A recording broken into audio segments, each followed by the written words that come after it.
It's my feel-good breakfast show. Welcome back. You are live with Expresso, and time to get very, very excited. The Proteas Women are back in South Africa following their exploits in New Zealand at the Women's Cricket World Cup. South Africa made it to the semi-finals, where they unfortunately lost out to finalists England.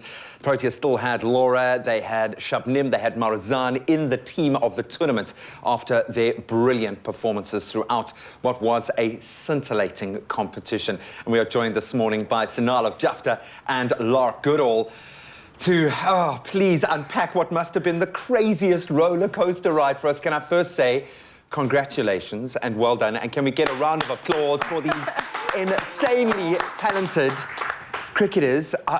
Laura, I'll start with you, because I've been struggling to wrap my head around this. And I mean this with all due respect, because sometimes you make it into that situation on luck of the draw, on, you know, the flip-flop result, but it felt like you really earned the right to be there. Do you see this World Cup as a success or a failure?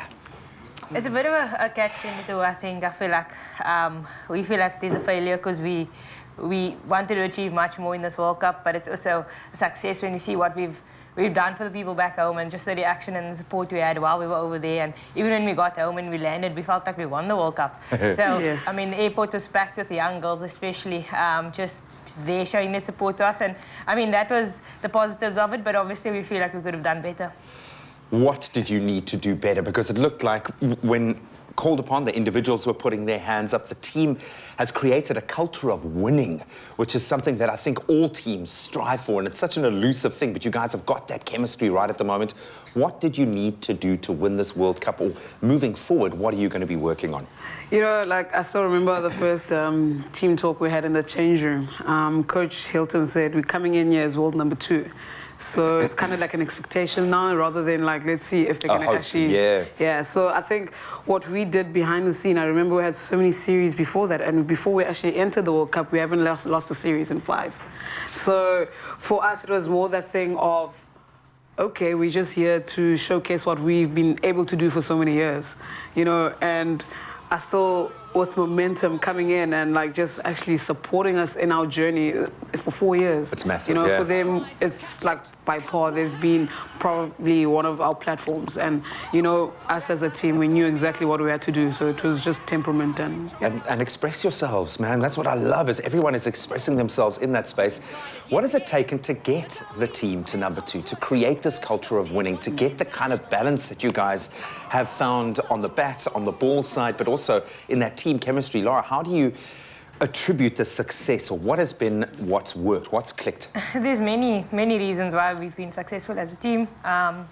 Momentum's been a big part of it. They've sponsored us. They put in the financial backing that any team needs to be successful. Yeah, and I think that's what's been missing from women's sport. And I think a lot of the time we spend a lot of time with each other. So we actually spend more time together as a team than we do with our own families. So they become your second family almost. And so you spend so much time together, you create chemistry off the field, and it helps our on-field performances, because, I mean, we know each other inside and out. We come from different backgrounds, different places in South Africa. But once we step over that rope, we're one person. And I feel like that's shown in our performances so far.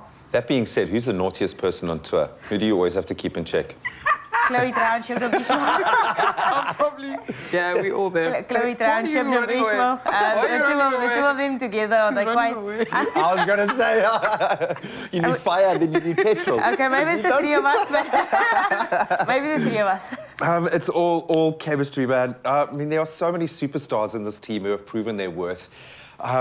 When we think about, and this is, if it breaks my heart, it's got to really hit you guys hard, the fact that a number of players are probably not going to be at the next World Cup. Where is this team in that transition, and how are you feeling about the young'uns coming through? Because the future is looking pretty bright, but we are letting go of some absolute superstars as well. I mean, saying goodbye to Mignon this week was a very difficult thing for me, and I hardly even know her. I don't know how you guys feel about it. No, I think what Coach Hilton Moring has done really well is, I remember, when did we come in the side? I was still like 21. You were like, what, 18? I was 19. 19. Yeah. Laura Wolford came at 16. So you can understand, like, we've been there for 4 or 5 years. So, and the amount that we've learned from them, and he's so smart.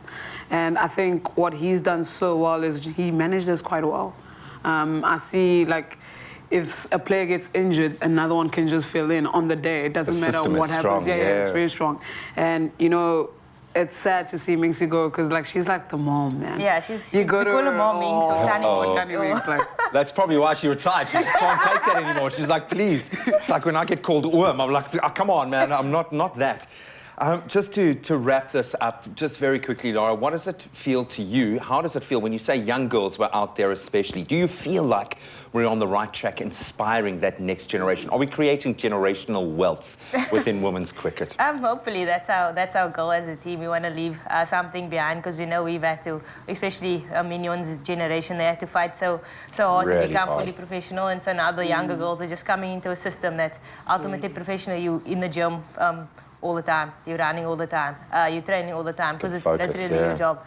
So it's not something that we had back then because you had to kind of go to school, get a job maybe, like you had to do all those things. So I feel like now young girls walk into quite a flourishing system, and that can only set us up to become one of the greatest nations. To win the next World Cup, ladies, we love you. We are so proud of you. Thank you so much. I know it would have been a bitter pill to swallow at the time, but hopefully now it's only good memories of what you guys have achieved. So thank you so much. We look forward to the next one up against Ireland before facing England again.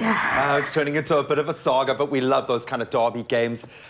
They're lucky that we're not putting you through your paces with a fitness segment this morning, ladies, but you've done enough this year. You've done enough. Time now to get into a little bit of fitness. no, thank you.